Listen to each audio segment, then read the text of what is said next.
చూస్ country delight, live better. ఇప్పుడే country delight app ని download చేసుకోండి. కొన్ని విషయాలు మీరు గుర్తుపెట్టుకోవాలి. ఈ రోజు మనం చూస్తే గతంలో అబ్దుల్ కలాం ఒక స్ఫూర్తి కావాలి. ఇంటింటికి న్యూస్ పేపర్లు వేసి వచ్చిన డబ్బులతో చదువుకున్న వ్యక్తి అబ్దుల్ కలాం గారు. ఇంకో పక్క అంబేద్కర్ వీధి దీపాల కింద చదివి ఆయన రాజ్యాంగాన్ని రాసే స్ఫూర్తి వచ్చిందంటే అది ఆయన గొప్పతనం. ఒకరు మిసైల్ మ్యాన్ గా, ఇంకొకరు రాజ్యాంగ నిర్మాతగా తయారయ్యారంటే మనం అందరం గుర్తుపెట్టుకోవాల్సింది మన పిల్లల్లో చాలా శక్తి సామర్థ్యాలున్నాయి. ఇప్పుడే నేను ఒక అబ్బాయిని చూశాను. మా రాజకీయ నాయకులు ఎవ్వరూ మాట్లాడలేరు, బ్రహ్మాండంగా మాట్లాడాడు. చాలా తక్కువ సమయంలో స్ఫూర్తిదాయకమైన మెసేజ్ ఇచ్చాడు.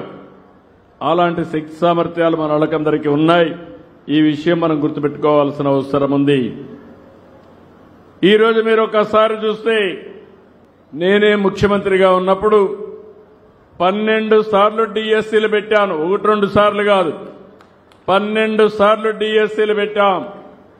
గడచిన ప్రభుత్వం 5 సంవత్సరాల్లో ఒక్క టీచర్ని నియమించకుండా విద్యా సంస్కరణలు తెచ్చామన్నారు. టీచర్లు లేకుండా విద్యా సంస్కరణలు ఏముంటాయో నాకైతే అర్థం కాలేదు. రెండవది, సమయం అంతా వేస్ట్ చేశారు. ఇంగ్లీష్ మీడియం పెట్టామన్నారు. మీరు ఇంగ్లీష్ మీడియం పెట్టడం ఏంటి? ఎప్పటి నుంచో ఉంది. అలాంటిది లేనిపోని సమస్యలు తీసుకొచ్చారు. ఇంకో పక్కన చూస్తే ఎక్కడికక్కడ టీచర్లందరికీ బాత్రూమ్ ల్యాప్లు తీయమని, ఫోటోలు తీయమని, అవన్నీ పంపించమని నానా బాధలు పెట్టే పరిస్థితికి వచ్చారు. అన్నిటికీ స్వస్తి పలికాం. టీచర్ని గౌరవిస్తాం, గౌరవప్రదంగా చూస్తాం.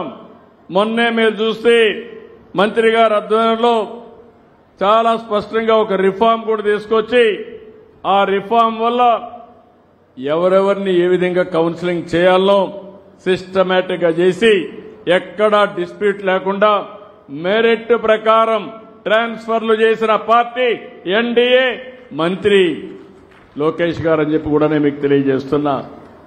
మీరు కూడా గుర్తుపెట్టుకోవాలి. ఇప్పటికి మీరు చూస్తే 12 డిఎస్సీలు పెట్టి 1,66,000 మంది టీచర్లకు ఉద్యోగాలు ఇచ్చాం.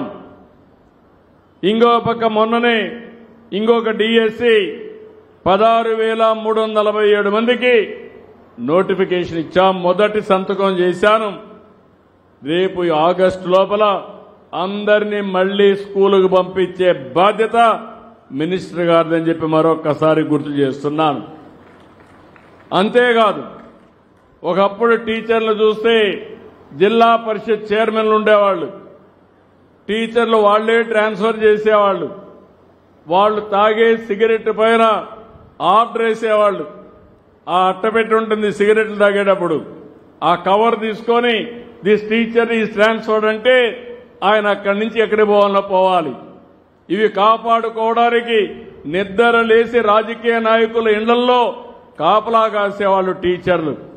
ఆ రోజు నేను ఆలోచించి టీచర్ అనేవాడు గౌరవంగా ఉండాలని ట్రాన్స్ఫర్స్ అన్ని మెరిట్ ప్రకారం కౌన్సిలింగ్ తీసుకొచ్చిన పార్టీ ఎన్డీఏ పార్టీ, తెలుగుదేశం అని చెప్పి కూడా నేను మీకు తెలియజేస్తున్నా. ఇలాంటివన్నీ కూడా చాలా కార్యక్రమాలకు శ్రీకారం చుట్టాం. ఈ రోజు ఇక్కడే మీరందరూ ఒకసారి గుర్తుపెట్టుకోవాల్సిన అవసరం ఉంది.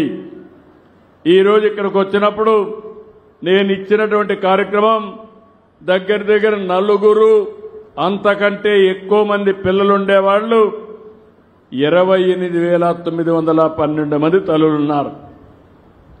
3 పిల్లల కంటే ఎక్కువ ఉండేవాళ్లు 2,78,804 ఉన్నారు.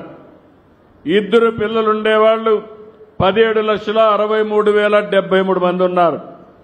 ఒకరే పిల్లలుండేవారు 19,54,954 ఉన్నారు.